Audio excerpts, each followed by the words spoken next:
월간조선 최우석입니다. 네, 정혜연입니다. 코로나가 지금 재유행을 하고 있습니다. 저희도 이제 좀 전까지 사내에서도 다 마스크 쓰라 그래서 네. 지금 마스크 쓰다 잠깐 벗었는데요. 그 코로나가 이번에 재유행하게 된 데는 정부의 그 대응, 정말 안일한 대응이 컸다라는 지적이 나옵니다.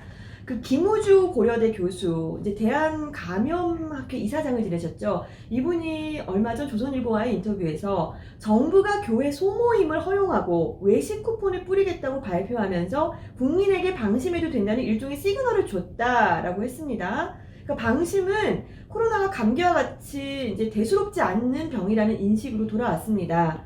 또 이제 한 유튜버가 코로나에 걸렸었는데 병원에서 그 약 먹으니까 기침이 싹 가라앉았다. 뭐 코로나 초기 증상인지 감기인지 구분도 안 간다라고 방송하고, 또 뭐 최근 일본 도쿄에서 뭐 노 마스크를 외치면서 코로나는 단순 감기다, 마스크 필요 없다, 이런 문구가 적힌 플랜카드를 들고 시위하는 세력도 이제 같은 맥락인 것 같은데요. 자, 정말 이제 지금 우리 곁에 이제 정말 불쾌하게, 유쾌하지 않게 다가온 이런 일이기 때문에 코로나에 대해서 한번 최 기자와 얘기 나눠보도록 하겠습니다.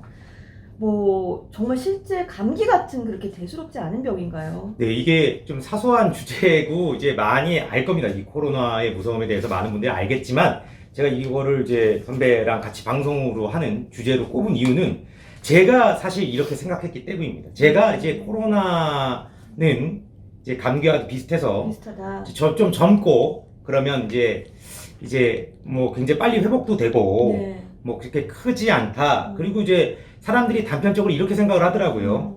지금까지 이제 감기로 1년에 죽은 사망자 네. 수와 코로나로 사망한 사망자 수를 네. 비교해서 감기랑 코로나랑 실제 감기가 더 사망자가 많다. 뭐 그러니까 그런 코로나가 얘기겠죠. 좀 약한 건데, 그리고 실제 문재인 정부도 코로나가 그렇게 이렇게 무서운 줄 몰랐기 때문에 이제 외식 쿠폰도 주고 이제 나가서 놀라고 한 거 아니겠습니까? 그런데 제가 이 코로나에 대해서 딱 느끼게 된 게, 최근에 이제 김용판 이제 서울경찰청장 출신입니다. 김용판 의원을 이제 인터뷰할 기회가 있어서 인터뷰를 하는데, 그분의 부인이죠. 부인이 그 지난 총선 과정에서 코로나에 감염이 됐습니다. 네. 그래서 이제 입원하고 뭐 그 치료를 받았는데요. 네. 그러니까 이제 옆에서 지켜보니까 코로나의 고통과 네. 코로나의 증상에 대해서 누구보다 잘 알지 않겠습니까? 그럼요. 보호자니까. 네. 네. 그래서 제가 한번 물어봤죠. 한번 요거는 뭐 따로 한번 진짜 개인적으로 여쭤보고 싶다. 그랬더니 뭐 이렇게 얘기를 한 겁니다. 그 부인이 그 김 의원한테, 나는 코로나가 걸렸을 때 너무 아파서 병원으로 들어가는데 과연 내가 살아서 다시 돌아올 수 있을지 진짜 난 살아서 돌아올 생각을 한 번도 하지 않았다. 뭐 이렇게 얘기를 했다는 거예요. 예. 얼마나 그 고통스러우면 그런 얘기를 했겠습니까?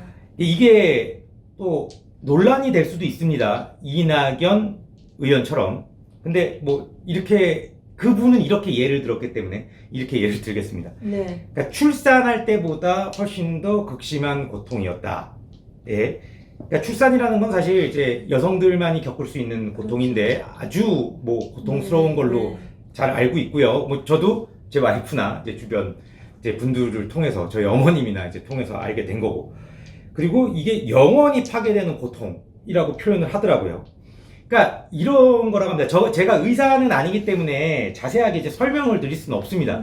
근데 아주 좀 단순하게 설명을 드리자면, 이제 코로나는 세 가지 부류가 있는데요. 네네. 어쨌든 폐에 직접적인 네네. 영향을 미치는 거 아니겠습니까? 네. 그러니까 폐가 제가 봤을 때 좀 허는 것 같아요. 네. 그러니까 이 혓바늘이 돋듯이 폐가 이렇게 허는데, 폐가 건강한 사람들은 조금 헐고, 좀 건강하지 않은 분들은 많이 헐고, 그것도 네. 연령과 나이에 따라서 이제 달라지는데, 조금 폐에 상처를 입은 분들은 폐가 금방 아물겠죠. 네. 그리고 많이 폐가 오는 분들은 완치를 받아도 폐가 다 아물지 않았기 때문에, 그러니까 이제 기저질환자 같은 경우는 그렇죠. 훨씬 더 고통스럽고 또 사실 사망에 이르기까지 사망에 이르니까 기저질환자는 폐가 완전히 다 망가지는 겁니다. 네. 폐가 다 망가져서 뭐 이제 사망으로 갈 수밖에 없는 거고요. 네. 그러니까 이제 가장 이제 나이가 많고 이런 분들은 퇴원을 하더라도 그렇죠. 폐가 다 아물지 않았기 때문에 그렇죠. 어제 갖가지 후유증이 있는 것이죠. 있는 것이죠. 예, 예. 네.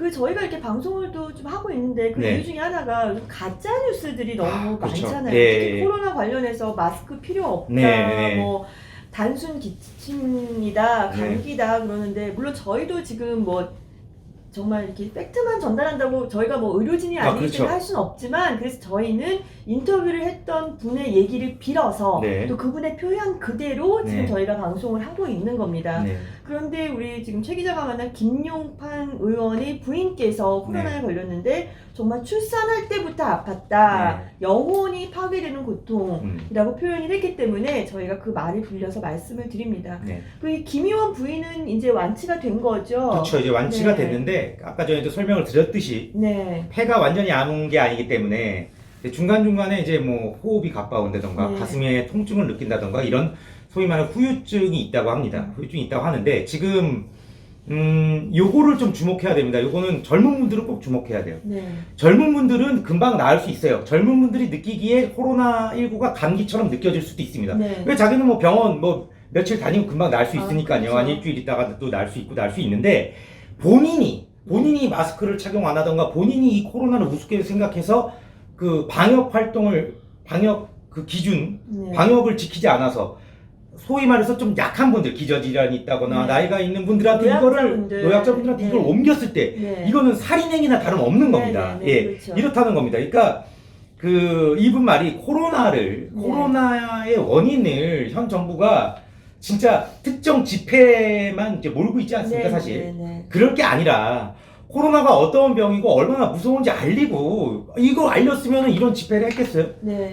그걸 알렸는데도 이런 집회를 했으면 당연히 이런 집회가 엄청나게 지금보다도 더 큰 비판을 받아야 되겠죠. 네, 이 네, 집회가 네. 잘했다는 게 아닙니다. 이 집회를 뭐 이끈 누군가 이 집회에 나간 분들도 다 저희 뭐 검사를 전혀 받고 옹호하고 검사를 그런 건 받고 아니고요. 네. 해야죠. 코로나가 번지게 한 일정 부분 책임이 있다고 저도 봅니다. 다만 이 집회뿐만이 아니라 이 집회와 같이 했던 민주노총의 집회 네. 뭐 이런 것도 뭐 다 한번 조사를 해봐야 되겠죠. 네. 왜냐 그 사람들도 젊은 사람들은 마스크를 안 하고 방역도 안 하고 나와서 뭐 일반 그냥 광화문 집회에 참가한 게 아니라 그냥 그 주변을 돌았던 이 분들한테 옮아서 그분들이 아주 이런 영혼 상실할 만한 고통을 얻는다면 그거 잘못된 거 아니겠습니까? 네. 예.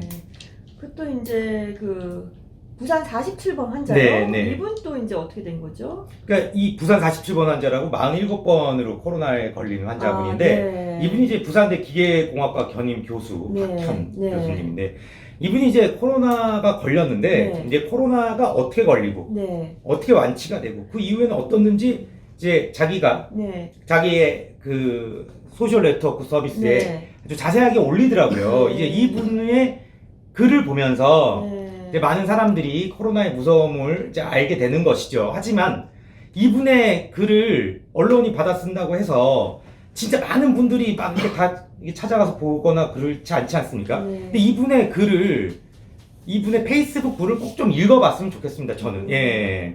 거기 보니까 이제 최 기자가 얘기한 거에 따르면은 이런 얘기 있네요. 그 네. 박 교수가 쓰신 글인데 적응할 만하다 싶으면 새로운 증상이 나타나 이제 내 몸이 아닌 것 같다. 네.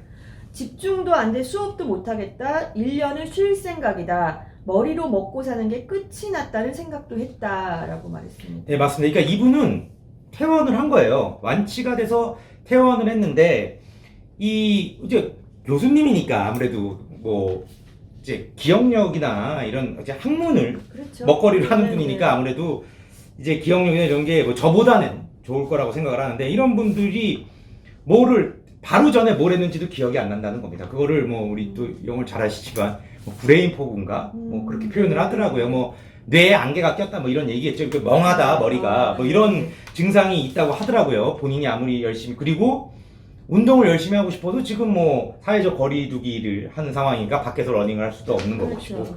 뭐 어쨌든 이게 거기 들어갔다가 나온다고 해서 네. 이렇게 다 이게 완치가 되고 예전의 본 모습을 찾지 못하는 분들도 네. 있는 것 같습니다. 그렇기 때문에 우리가 이 안 걸리는 게 제일 중요해요. 백신이 언젠가 나오겠지만 안 네. 걸리는 게 제일 중요하고 방역이 아주 중요합니다. 방역이. 예. 그걸 좀 꼭 제 젊은 분들이 네. 좀 아셨으면 좋겠다. 네. 해서 뭐 이런 거를 좀 사소하고 당연한 거일 수도 있는데 이제 방송을 하게 된 겁니다. 사실은 그 문재인 정부도 국난이라고 얘기했잖아요. 네. 그래서 국난이기도 하고 어떻게 보면 글로벌 재난이죠. 네. 뭐 누구 탓을 하기 이전에 글로벌 재난이고 그러면은 이제 이것에 대해서 정확히 사실을 알리고 또 이제 경각심을 주고 네. 저희가 과장하는 게 아니잖아요. 네. 그분들이 느꼈던 이렇게 해야 되는데 네. 지금 편가르기 하고 뭐 그렇죠. 니탓 내탓 하는 것은 물론 저희가 이제 그분들을 지지하는 것은 아닙니다만 좀 바람직한 자세가 아니지 않나. 네. 그보다는 지금 이것의 실체 네. 뭐 얼마나 지금 당하는 입장에서 뭐 학술적인 부분을 제외하고라도 네. 이렇게 무슨 뭐 법에 무슨 알고리즘 하자는 게 아니고요. 네. 당장 겪었을 경우 어떤 고통이 있는지 네. 또 어떻게 우리가 방역을 잘해야 하는지를 더 설명하는 것이 네. 지금 편가르기보다 훨씬 중요한 시점이 아닌가 생각합니다. 그리고 이제 보면 제가 이제